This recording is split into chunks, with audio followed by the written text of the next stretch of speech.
A small faction in the Turkish army attempted a military coup on the 15th of July. Soldiers backed up by jets targeted the parliament, presidential palace and other key areas in Istanbul and Ankara. 246 people died and more than 2,000 were injured, most of them civilians. Turks took to the streets to defeat the coup plotters and defend civilian rule. When it became clear that the coup would fail, many soldiers surrendered. Initial investigations suggested that the shadowy Gulen organization was behind it. It is labeled as a terror group by the Turkish government and is headed by cleric and businessman Fethullah Gulen from his base in the United States. In the days after the coup, the government declared a state of emergency and promised to find those directly responsible. The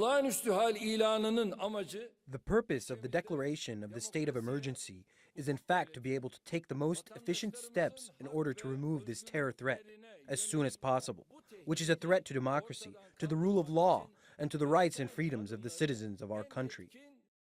A month on, and Prime Minister Binali Yildirim says 81,000 people have been suspended or dismissed from work over suspected links to Gulen. That includes more than 3,000 military staff, judges and civil servants. 35,000 people have been detained and more than 17,000 arrested and will stand trial. Amidst the operations, pro-democracy rallies across Turkey were held every night for 27 days. The biggest one took place in Istanbul, where government officials were alongside some opposition parties. Officials said millions of people were there. We've got the left, the right, and the conservatives in our country, and we live in harmony together. I hope no one will sabotage our country. The Turkish government has announced that the armed forces and many other state institutions will be restructured to prevent infiltration by suspected Gulenists. Internationally, tensions are on the rise with Turkey's Western allies.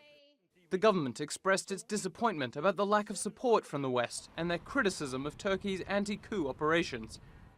Washington is awaiting Turkey's formal request to the US for the extradition of Fethullah Gulen. Sooner or later, the United States will make a choice, either Turkey or FETO. They will either choose the Pushist terrorist FETO or Turkey, the democratic country. They need to make a choice. On Sunday, the president said that the AK Party can't govern Turkey now as it did before the coup, that things will change and he hopes opposition parties agree. Some change seems certain. Turks will have to wait to see just what that is. Donald Cameron, TRT World.